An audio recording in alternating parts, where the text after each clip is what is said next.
The second chapter of the Bhagavad Gita. अथ द्वितीयोऽध्यायः. संजय उवाच तं तथा कृपयाविष्टम् अश्रुपूर्णाकुलेक्षणं विषीदन्तमिदं वाक्यम् उवाच मधुसूदनः. श्रीभगवानुवाच कुतस्त्वाकश्मलमिदं विषमे समुपस्थितम् अनार्यजुष्टम् अस्वर्ग्यम् अकीर्तिकरम् अर्जुन. क्लैब्यमास्मगमः पार्थ नैतत्त्वय्युपपद्यते. क्षुद्रं हृदयदौर्बल्यं त्यक्तोत्तिष्ठ परन्तप. अर्जुन उवाच कथं भीष्ममहं संख्ये द्रोणं च मधुसूदन. इषुभिः प्रतियोत्स्यामि पूजार्हावरिसूदन.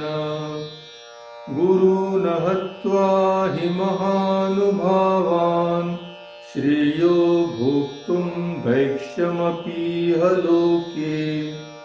हत्वार्थकामांस्तु गुरूनिहैव भुञ्जीय भोगान् रुधिरप्रदिग्धान्. न चैतद्विद्मः कतरन्नो गरीयो यद्वा जयेम यदि वा नो जयेयुः. यानेव हत्वा न जिजीविषामः स्तेव स्थिताः प्रमुखे धार्तराष्ट्राः. कार्पण्यदोषोपहतः स्वभावः पृच्छामि त्वां धर्मसम्मूढचेताः. यच्छ्रेयस्यान्निश्चितं ब्रूहि तन्मे शिष्यस्तेऽहं शाधि मां त्वां प्रपन्नम्. न हि प्रपश्यामि ममापनुद्यात् यच्छोकमुच्छोषणमिन्द्रियाणाम्. अवाप्य भूमा वसपत्नमृद्धम् राज्यं सुराणाम् अपि चाधिपत्यम्. संजय उवाच एवमुक्त्वा ऋषिकेशं गुडाकेशः परन्तप न योत्स्य इति गोविन्दम् उक्त्वा तूष्णीं बभूवः. तमुवाच ऋषिकेशः प्रहसन्निव भारत. सेनयोरुभयोर्मध्ये विषीदन्तम् इदं वचः. श्रीभगवानुवाच अशोच्यानन्वशोचस्त्वं प्रज्ञावादांश्च भाषसे. गतासून गतासूंश्च नानुशोचन्ति पण्डिताः. न त्वेवाहं जातु नासं न त्वं नेमे जनाधिपाः. न चैव न भविष्यामः सर्वे वयमतः परम्. देहिनोऽस्मिन् यथा देहे कौमारं यौवनं जरा तथा देहान्तरप्राप्तिः धीरस्तत्र न मुह्यति. मात्रा स्पर्शास्तु कौन्तेय शीतोष्ण सुखदुःखदाः. आगमापायिनो नित्याः तां तितिक्षस्व भारत. यं हि न व्यथयन्त्येते पुरुषं पुरुषर्षभ. समदुःखसुखं धीरं सोऽमृतत्वाय कल्पते. नासतो विद्यते भावो नाभावो विद्यते सतः. उभयोरपि दृष्टोऽन्तः स्वनयोस्तत्त्वदर्शिभिः अविनाशि तु तद्विद्धि येन सर्वमिदं ततं विनाशमव्ययस्यास्य न कश्चित् कर्तुमर्हति अन्तवन्त इमे देहा नित्यस्योक्ता शरीरिणः अनाशिनो प्रमेयस्य तस्माद्युध्यस्व भारत य एनं वेत्ति हन्तारं यश्चैनं मन्यते हतम् उभौ तौ न विजानीतो नायं हन्ति न हन्यते न जायते म्रियते वा कदाचिन् नायं भूत्वा भविता वा न भूयः अजो नित्यशाश्वतोऽयं पुराणो न हन्यते हन्यमाने शरीरे वेदाविनाशिनं नित्यं य एनमजमव्ययम् कथं सः पुरुषः पार्थ कं घातयति हन्तिकम् वासांसि जीर्णानि यथा विहाय नवानि गृह्णाति नरोपराणि तथा शरीराणि विहाय जीर्णान् नन्यानि संयाति नवानि देहि नैनं छिन्दन्ति शस्त्राणि नैनं दहति पावकः न चैनं क्लेदयन्त्यापो न शोषयति मारुतः अच्छेद्योऽयम् अदाह्योऽयम् अक्लेद्यो शोष्य एव च नित्यः सर्वगतस्थाणो अचलोऽयं सनातनः अव्यक्तोऽयमचिन्त्योऽयम् अविकार्योऽयमुच्यते तस्मादेवं विदित्वैनं नानुशोचितुमर्हसि अथ चैनं नित्यजातं नित्यं वा मन्यसे मृतं तथापि त्वं महाबाहो नैवं शोचितुमर्हसि जातस्य हि ध्रुवो मृत्युर्ध्रुवं जन्म मृतस्य च तस्मादपरिहार्येथे न त्वं शोचितुमर्हसि अव्यक्तादीनि भूतानि व्यक्तमध्यानि भारत अव्यक्तनिधनान्येव तत्र का परिदेवना आश्चर्यवत् पश्यति कश्चिदेनम् आश्चर्यवत् वदति तथैव चान्यः आश्चर्यवच्चैनमन्यः शृणोति श्रुत्वाप्येनं वेद न चैव कश्चित् देहि नित्यमवध्योऽयं देहे सर्वस्य भारत तस्मात् सर्वाणि भूतानि न त्वं शोचितुमर्हसि स्वधर्ममपि चावेक्ष्य न विकम्पितुमर्हसि धर्म्याद्धियुत्थात् श्रेयोऽन्यत् क्षत्रियस्य न विद्यते यदृच्छया चोपपन्नं स्वर्गद्वारमपावृतं सुखिनः क्षत्रियाः पार्थ लभन्ते युद्धमीदृशम् अथ चेत्त्वमिमं धर्म्यं सङ्ग्रामं न करिष्यसि ततः स्वधर्मं कीर्तिं च हित्वा पापमवाप्स्यसि अकीर्तिं चापि भूतानि कथयिष्यन्ति ते व्ययाम् सम्भावितस्य चाकीर्तिर्मरणात्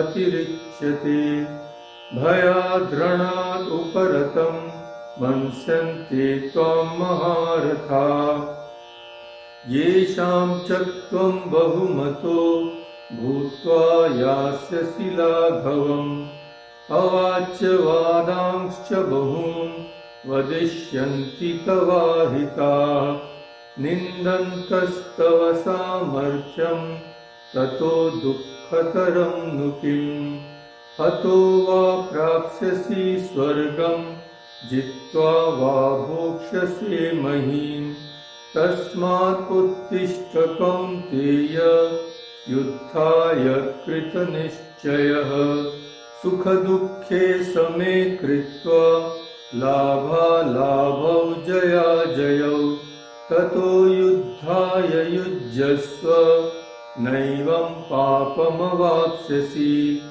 एषा ते विहिता सांख्ये बुद्धिर्योगे त्विमां शृणु बुद्ध्या युक्तो यया पार्थ कर्मबन्धं प्रहास्यसि नेहाभिक्रमनाशोऽस्ति प्रत्यवायो न विद्यते स्वल्पमप्यस्य धर्मस्य त्रायते महतो भयात् व्यवसायात्मिका बुद्धिः एकेह कुरु नन्दन बहुशाखा यनन्ताश्च बुद्धयो व्यवसायिनां यामिमां पुष्पितां वाचं प्रवदन्त्यविपश्चितः वेदवादरताः पार्थ नान्यदस्तीति वादिनः कामात्मानः स्वर्गपरा जन्मकर्मफलप्रदां क्रियाविशेषबहुलां भोगैश्वर्यगतिं प्रति भोगैश्वर्यप्रसक्तानां तया परितचेतसां व्यवसायात्मिका बुद्धिः समाधौ न विधीयते त्रैगुण्यविषया वेदा निस्त्रैगुण्यो भवार्जुन निर्द्वन्द्वो नित्यसत्त्वस्थो निर्योगक्षेम आत्मवान् यावानर्थ उदपाने सर्वतः सम्प्लुतोदके तावान् सर्वेषु वेदेषु ब्राह्मणस्य विजानतः कर्मण्येवाधिकारस्ते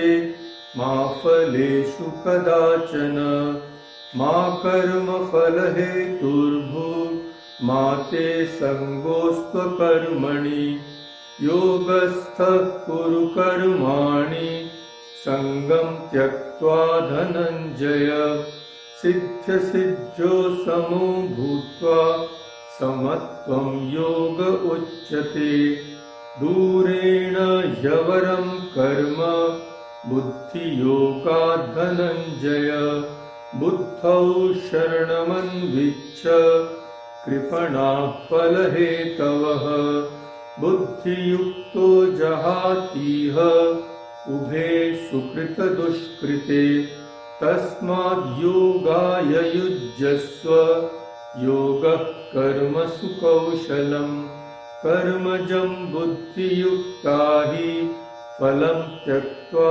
मनीषिणः जन्मबन्धविनिर्मुक्ता पदं गच्छन्त्यनामयम् यदा ते मोहकलिलं बुद्धिर्व्यतितरिष्यति तदा गन्तासि निर्वेदं श्रोतव्यस्य श्रुतस्य च श्रुतिविप्रतिपन्ना ते यदा स्थास्यति निश्चला समाधावचला बुद्धिः तदा योगमवाप्स्यसि। अर्जुन उवाच स्थितप्रज्ञस्य का भाषा समाधिस्तस्य केशव स्थितधीः किं प्रभाषेत किमासीत व्रजेत किम्। श्रीभगवानुवाच प्रजहाति यदा कामान् सर्वान् पार्थमनोगतान् आत्मन्येवात्मना तुष्टः स्थितप्रज्ञस्तदोच्यते दुःखेष्वनुद्विग्नमनः सुखेषु विगतस्पृहः वीतरागभयक्रोध स्थितधीर्मुनिरुच्यते यः सर्वत्रानभिस्नेहः तत्तत् प्राप्य शुभाशुभम् नाभिनन्दति न द्वेष्टि तस्य प्रज्ञा प्रतिष्ठिता यदा संहरते चायं कूर्मोऽङ्गानीव सर्वशः इन्द्रियाणीन्द्रियार्थेभ्यः तस्य प्रज्ञा प्रतिष्ठिता विषया विनिवर्तन्ते निराहारस्य देहिनः रसवर्जं रसोऽप्यस्य परं दृष्ट्वा निवर्तते यततो यपि कौन्तेय पुरुषस्य विपश्चितः इन्द्रियाणि प्रमाथीनि हरन्ति प्रसभं मनः तानि सर्वाणि संयम्य युक्त आसीत् मत्परः वशे हि यस्येन्द्रियाणि तस्य प्रज्ञा प्रतिष्ठिता ध्यायतो विषयान् पुंसः सङ्गस्तेषुपजायते सङ्गात् सञ्जायते कामः कामात् क्रोधोऽभिजायते क्रोधाद् भवति सम्मोहः सम्मोहात् स्मृतिविभ्रमः स्मृतिभ्रंशात् बुद्धिनाशो बुद्धिनाशात् प्रणश्यति रागद्वेषवियुक्तैस्तु विषयानिन्द्रियैश्चरन् आत्मवश्यैर्विधेयात्मा प्रसादमधिगच्छति प्रसादे सर्वदुःखानां हानिरस्योपजायते प्रसन्नचेतसो यासु बुद्धिः पर्यवतिष्ठते नास्ति बुद्धिरयुक्तस्य न चायुक्तस्य भावना न चाभावयतः शान्तिः अशान्तस्य कुतः सुखम् इन्द्रियाणां हि चरतां यन्मनोनुविधीयते तदस्य हरति प्रज्ञां वायुर्नावमिवाम्भसि तस्माद्यस्य महाबाहो निगृहीतानि सर्वशः इन्द्रियाणीन्द्रियार्थेभ्यः तस्य प्रज्ञा प्रतिष्ठिता या निशा सर्वभूतानां तस्यां जागर्ति संयमी यस्यां जागृति भूतानि सा निशा पश्यतो मुनेः आपूर्यमाणम् अचलप्रतिष्ठं समुद्रमापः प्रविशन्ति यद्वत् तद्वत् कामायं प्रविशन्ति सर्वे स शान्तिमाप्नोति न कामकामी विहाय कामान्यः सर्वान् पुमांश्चरति निःस्पृहः निर्ममो निरहङ्कारः स शान्तिमधिगच्छति एषा ब्राह्मी स्थितिः पार्थ नैनां प्राप्य विमुह्यति स्थित्वास्याम् अन्तकालेऽपि ब्रह्मनिर्वाणमृच्छति ॐ तत्सदिति श्रीमद्भगवद्गीतासु उपनिषत्सु ब्रह्मविद्यायां योगशास्त्रे श्रीकृष्णार्जुनसंवादे सांख्ययोगो नाम द्वितीयोऽध्यायः।